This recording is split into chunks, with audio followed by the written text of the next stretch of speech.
Okay, I've got a challenge for you.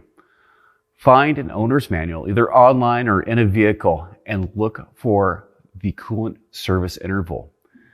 If it's a late model vehicle, let's say 2017 or newer, it is going to be very difficult to find that interval. In fact, some manufacturers do not have one at all, or if there is an interval, it's well over 100,000 miles. In these cases, when you do service the coolant, you need to make sure that you're using the right kind. Make sure you're not only looking at the back of the label, but also the product data sheet for the coolant.